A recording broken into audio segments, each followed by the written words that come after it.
A very warm welcome, everybody. Today, I've got a very, very special guest with me, a former England captain. He's a journalist, one of the great cricketing brains of the modern era, and a fantastic commentator who's popular around the world. Very warm welcome to Mike Atherton. Hi there, Saj. Mike, you've recently returned from Pakistan. We won't sort of go into the details of the cricket as yet, but how was it being in the country, being in Pakistan after so long? It was great. I mean, I've not watched Test cricket in Pakistan since I played there, which was obviously a long time ago, that tour in 2000, 2001, when we won that famous game in the Dart. But I have been back since. You know, I'd been back a couple of times, once just before COVID, to do a little thing for Sky on the return of kind of cricket to Pakistan more generally. And then in about, I think, 2016, I'd gone back to do something with Imran. I spent a week with Imran. So I had been back to the country more recently, but not to watch Test cricket. So it was great to go back and watch Test cricket again. I knew we'd get a fabulous welcome from the recent times that I'd been there, because of the long period in exile, a long period without cricket. I felt or found that whenever you go to Pakistan, people are incredibly kind of thankful that you've come, first of all, and give you a really warm welcome. So I was kind of pretty sure we would get that. We did. We were looked after fantastically well. And it was one of the reasons why I was kind of pretty outspoken when England pulled out a year ago. You know, they pulled out that short T20 tour that they should have gone on, because I kind of, you sense how important these things are to cricket supporters in Pakistan after such a long absence. So it was great to finally go back there, and of course to watch an England team playing such vibrant cricket. Did you get to see much of the country, Mike, or was it simply a case of ground to the hotel and then back to the ground the next day? Well, the security was quite tight, certainly tighter than when I'd been back the last two times, because basically the last two times I just went with a cameraman, a producer, and we could, travel wherever we wanted to go. This time, because we were part of the formal, we're linked with the England team and the journalists, there was a bit more security on hand, particularly in Multan, actually, the second destination that we went to. You were pretty much hotel ground in Multan, apart from one game of golf that we had at this fantastic new golf course in Multan. We got a game there, but other than that, in Multan, it was pretty much ground and hotel. Although, again, we got up early one morning and were allowed to go and see the great shrine there, which was fantastic. But in Islamabad and Karachi, much more freedom. Karachi especially. When we got out and about and went to restaurants in the evening and, went to friends' houses and that kind of thing. So it was a combination, really. You accept that the security is a part of cricketing life there now. PCB can't afford for anything to go wrong for obvious reasons. So you accept that limitation. But it wasn't too draconian. It wasn't too onerous. And there were times, when we could just get out and about. And we had that long drive from Islamabad to Multan, which is about a 6-7 hour drive, where you saw a lot of the countryside, albeit in a bit of a convoy. So it was a bit of both, really. And what memories will you take away from the trip to Pakistan? Well, cricketing memories would be just how well England played and how, a remarkable transformation, really, under Ben Stokes and Brendan McCullum, which is one of the most amazing turnarounds that I've seen, not just in cricket, but sport in such a short period of time. So on the field, that would be the takeout memory, really. Fantastic last second win in Rawalpindi, and then wins, it was still quite tight win in Multan, and then an easier win in Karachi. And then off the field, just the welcome, really, and the hospitality, the friendships, made again, the commentators that we work with, the people from the PCB who looked after us so well. So it would be that combination of on-field excellence from England, and then the warm welcome that we got off the field from everybody, really, that we bumped into. 3-0 suggests it was a hammering for Pakistan, but it wasn't always necessarily that. Some close matches. Overall, what was your assessment of the Pakistan team? Well, I don't think it was the best Pakistan team that I've seen. Let me put it like that. And of course, I'm not somebody who just thinks back to when I played. I try and avoid that if I can, because there's nothing worse than somebody just banging on about, back in my day. But of course, I'm slightly jaundiced by the fact that the Pakistan team that I played against in the 1990s particularly was a fantastic team. When you think of the cricketers that they had, Wazim, Waqar, Mushtaq, Saqlain, Saeed Anwar, Inzamam, Mohammad Yusuf, all these fantastic players. So that's almost the benchmark to which I hold, Pakistan to. And I would not say that this Pakistan team has as many match winners or is as good as that one. But, winning in Pakistan is still no easy task. I mean, New Zealand are a damn good side, and we've just seen how difficult it is to force wins there. So despite the fact that it was not as good a Pakistan side as I've seen previously, it's still very difficult to win there for all the obvious reasons: the slightly shorter days, the flat pitches, the slightly slower pace of cricket there. So for England to force a 3-0 win, to put a whitewash on Pakistan was a significant achievement. And it's partly down to some of the weaknesses in that Pakistan team, but also, England playing some fantastic cricket. You can't really take anything away from England scoring at, 5, 6, 7 and over at times. The pace at which they scored, and then the innovative way in which Stokes manoeuvred things in the field. I thought England were exceptional. You mentioned the pitches, which is a topical issue at the moment and a rather sensitive issue with Pakistan cricket at the moment. What did you make of the pitches? I mean, they've obviously appealed. The PCB have appealed against the decision for the demerit point on the Rawalpindi pitch. But what do you make of the pitches, Mike? Well, I thought the Rawalpindi pitch was a poor pitch. You're looking for a fair balance between bat and ball. And you recognise that probably when you go to Pakistan, it's going to be slightly in favour of the bat and not the ball. All countries have their own characteristics, and you can't go to Karachi, say, and expect it to be like Perth in Western Australia, or indeed expect it to be like Headingley. Every country has its characteristics, and the characteristics of Pakistan pitches are generally that they're on the batting friendly side. But I thought the pitch at Rawalpindi went to an extreme, which is where you don't want to see pitches. I mean, you'll get the odd one like that, there'll always be the odd pitch like that. But ideally, you want more of a balance between bat and ball. If you think of that pitch, it offered nothing really to anybody. There was no pace, there was no bounce, there was no seam movement, there was no spin. And therefore, there was just not enough in it for the bowlers. And the point of a 5-day game, a test match played over 5 days, is that the pitch should change over that period. The only point of playing a game that lasts so long is that conditions change and that they offer a challenge from day 1 to 5 in different ways to the players. And the Pindi pitch didn't do that. It was a better pitch in Multan because it spun from the start. It was still pretty slow and low, but it spun from the start. So the spinners got something there. And the same with Karachi as well. So they offered a balance between bat and ball, albeit still slightly tilted towards the bat. But the Pindi pitch was just too flat from start to finish. And I thought it was right that the match referee marked it down. Let's talk about Babar Azam, Mike, obviously a player that's widely acclaimed now. Let's talk about the batsman first.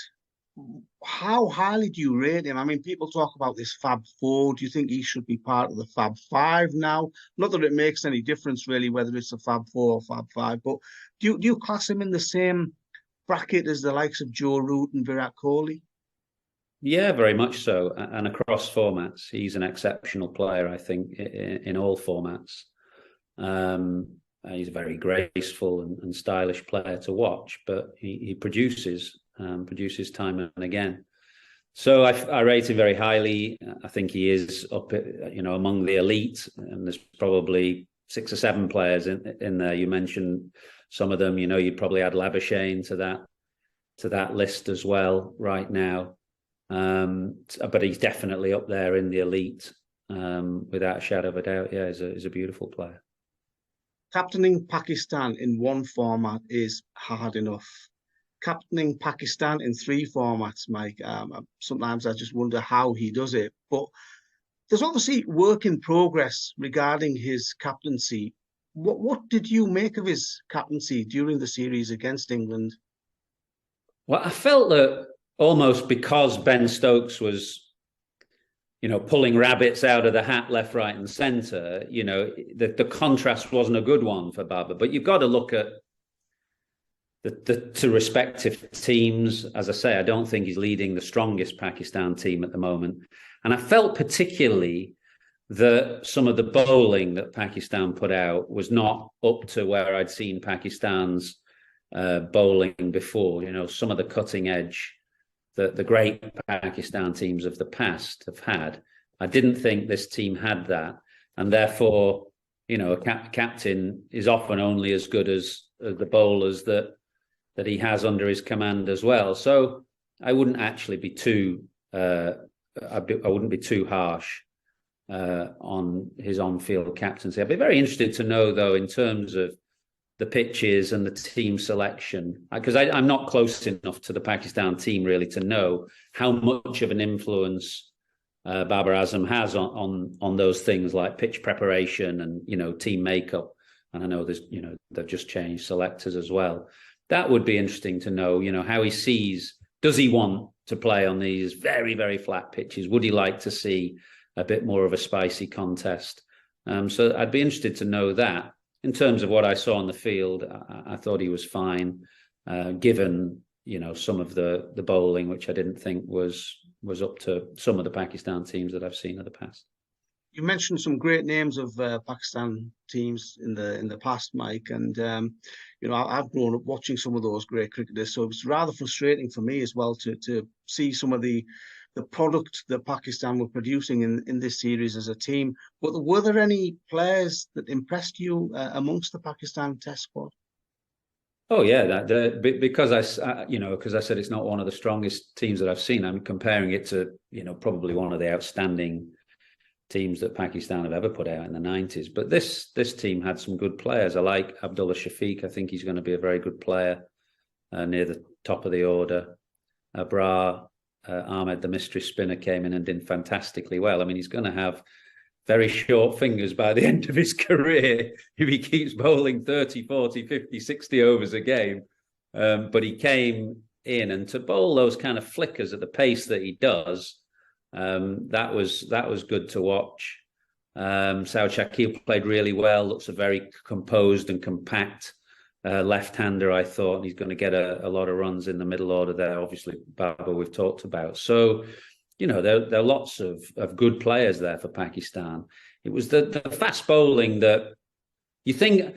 When I think about going to play in Pakistan, I don't think so much about spin in the way that I would in other parts of the subcontinent like India and Sri Lanka. I think about the fast bowlers having an impact there. And that's where Pakistan suffered a bit. Obviously, Haris Rauf and Naseem Shah, getting injured in that first game. And, that's one of the problems for cricket teams in general now. They're coming off a T20 World Cup with very little prep in their legs. And suddenly, found the arduous nature of a 5-day game just physically too much on the back of playing a lot of T20 cricket. And those are the kind of bowlers that I think you need to make inroads and get wickets on those kind of pitches. And it was sad to see them get injured so early on, and obviously missing Shaheen Shah Afridi, who's a fantastic bowler whenever he plays, and would have certainly made a difference. They missed him badly. Just moving away from the Pakistan-England series, Mike, have you had a chance to read the Wazim Akram autobiography recently? You've got a couple of mentions in there. Well, I've dipped into it. I haven't read it cover to cover, I must be honest. My good friend, they're both good friends of mine. Well, Waz, who I played with obviously for 10 years, and Gideon Haigh, who co-wrote the book or ghost wrote the book. is a good friend of mine as well, and I knew Gideon had been engaged to write it with Waz, so he's a good choice of co-writer. And I've dipped into it. I particularly was glad that he had very fond memories of Lancashire, really. We played together for, I don't know how many years, close to 10 years probably, at Old Trafford. And we virtually coincided. Waz, I think, first came along in 1986-7 at Old Trafford, and I started in 87. And we played all the way through. And it was a great time to play for Lancashire. We had a good team, won a lot of one-day trophies, a really good set of lads. It was a great dressing room. And I was pleased to see that, from what I'd seen in the book, that Waz remembered those days as fondly as I did. Because sometimes, of course, it's a long time ago now, and you look back through rose-tinted spectacles and you remember all the great times. And sometimes, you don't know whether you're seeing things differently or remembering things differently to everybody else. But I was glad that Waz had very positive things to say about Lancashire and about county cricket and about his experiences within the English game, because that's exactly how I remember. And Mike, regarding the recent Pakistan versus New Zealand test match that came to an abrupt end, what do you think of the bad light rules at the moment in Test cricket? Well, there's two things to say. One is that the umpires themselves in that last game didn't do anything wrong. But, the protocol where you take a reading, that reading stands for the game. There's no kind of subjectivity allowed. It's a kind of pretty black and white issue. So the umpires did it by the book and didn't do anything wrong. But the second issue, a more important issue, is really, should play continue under lights? And I just think it should, particularly if spinners are bowling. It was funny, myself and Nas did a little thing for Sky. At the time, I asked Benedict, our statistician, when that game, famous game in the dark, finished, and it was 5:51 p.m. and there were no floodlights, of course, then. So we finished our little thing that we did at 5:51, and it was very dark, without floodlights. It was really dark, but we played. Now, you can argue or not whether it was fair that game was taken to a finish, but the game did finish. It's amazing what you can see in gloomy light. And of course, nowadays,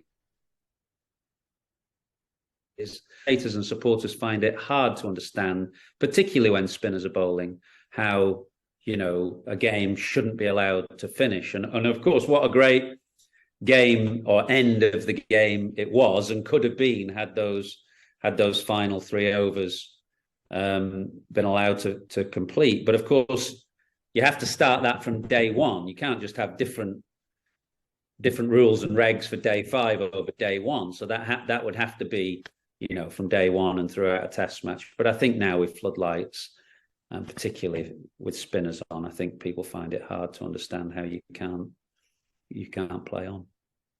And finally, Mike, I know you've got your Sky commentary career at the moment, your writing, your journalism, etc. But Mike Atherton, Pakistan batting coach, has a nice ring to it. Not fancy that. I can tell you the way they play these days. I mean, the notion that some old blocker from the 1990s could come in and tell these lads how to play, I don't think so. I look at the modern player with an unbelievable amount of admiration. I mean, young Harry Brook, who came into the England team to play as he did, was fantastic. And of course, Pakistan have got some fantastic players as well. So they certainly don't need advice from an old fogey like me. And I'm actually, I kind of feel that coaching, it's easier to make a player worse than it is to make a player better. And I'm very much of the opinion that players almost learn by osmosis. They learn by watching the great players of the day. They learn by talking to their teammates and by just kind of almost learn as they go along. I'm not sure that force feeding by a coach, has any great impact anyway. And And yeah, no, I think I'm happy with what I'm doing. Don't land that one on me. And Mike, I know I said finally, but one last thing. Your next trip to Pakistan planned or? Good question. No, I mean, I've got to go to New Zealand in February to do England's tour there. So having been away 3 or 4 months in the winter, I think I need some time at home then. So I don't think I'll be heading off to the PSL. But England are due there in 2 years' time, I think, aren't they, to Pakistan? But I think it's only a 2-test match series, which is a real shame. It would be nice to have a 3-test match series, but I think there are some one-day games as well tacked on. So I hope to get back there for that, if not before. I mean, I'm very fond of the country, enjoy going back there, always get well looked after. So sooner rather than later, I would hope. Mike, really appreciate your time. Many thanks. Okay, mate, no problems.